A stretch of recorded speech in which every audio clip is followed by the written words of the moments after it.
Hello, you're listening to the OmniTalk Fast 5, brought to you in partnership with Microsoft, the A&M Consumer and Retail Group, Takeoff, Sezzle, and Silk. Headline number 5, Chicago appears to be going all in on one-to-one autonomous robotic delivery, while Amazon, on the other hand, says they're going to get the hell out of the idea. According to Smart Cities Dive, yes, Chris, there's a dive for that too. Chicago City Council recently approved the use of food delivery robots following a successful test at the University of Illinois Chicago campus. Delivery device tech companies will partner with restaurants and grocery stores to deliver the orders, which customers will request through an app. The robots will operate on sidewalks and within crosswalks within a small radius of participating food businesses. Coincidentally, in the very same week, Amazon announced that it's scuttling. I like that word. Scuttling. It's scuttling. You don't hear that very often. No. It's Scout Delivery robot program, which looks almost identical in size and shape to the promotional photos of the robots we just mentioned in Chicago's latest venture. Chris, Chris.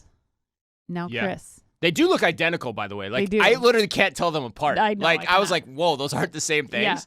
Yeah. This is A&M CRG's put you on the Oh, spot all right. question. Save the best for last. Yes. All right. Chris, A&M CRG would like to know, do you think Chicago's robotic food delivery program is an example of trying to show that something can be done versus whether it should be done at a time when even Amazon is backing off of one-to-one autonomous delivery? This is a great question. We are getting into so many like society questions, what government should and shouldn't Oh my do in God, this I know. podcast, which generally we try to shy away from wholeheartedly. But oh man, first of all, too bad we don't have A&M CRG's Chad Lusk on the program this week because he lives in Chicago. So like it'd be cool to hear his thoughts Yes. on this. But my first thought is like, Chicago, what the hell are you doing? Oh my God, I know. So no, I don't see that at all from this. I'd love to give them credit for thinking like that way, but I think it's misguided to think about like proving something out or showing what can be possible. I question whether that's even the right frame for a city to get into to begin with. So we've covered on the show why one-to-one delivery we don't think doesn't work. Right. And even companies like Tortoise, who was one of the first ones on the scene with this idea, they've started going in a different direction and pivoted away from that to more of like a mobile vending machine concept. Yes. And my favorite capstone to the argument, Ann, is did you show this to me actually? Did you see the photo of the robot that drive through the police caution tape? Yes.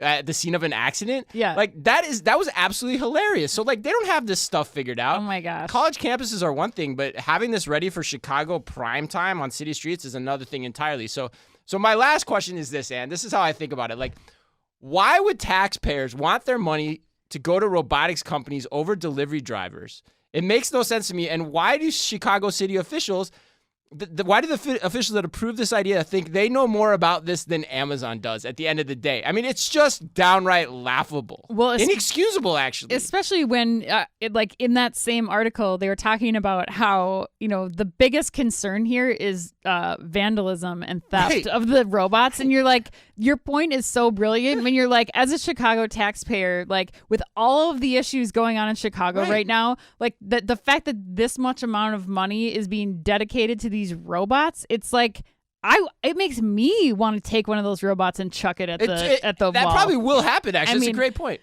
But I do think that's so funny. do think that these robots, like the tortoise example that you gave, like there is a use case for them, like, but inside of a building. Like, what I was thinking of the other day when I picked up my Peloton in an apartment building.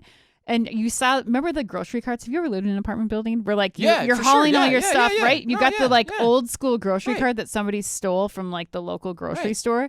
But like if I could pay a premium in my apartment to like take these robots, like beep, beep, beep, punch in my apartment number and then like it delivers, like that's where we did that in the hotel in San Francisco one time. Exactly. Yeah, like that's where these things make sense. They're like in a controlled environment, or even in the Mall of America where it's like you're inside, but like going through police caution tape, going down the sidewalk. I mean, no. Well, it's still, why is the city paying for any of those ideas? I don't know. Like, this is like for the bougie people. Like, I thought, okay, just to go on a rant here, I thought maybe like there's congestion alleviation from like cars and the delivery drivers, but then I was like, why don't you just subsidize bicycle messengers or something like that? Like, I don't know. It just makes no freaking sense. I don't know, Chris. At all. I don't know.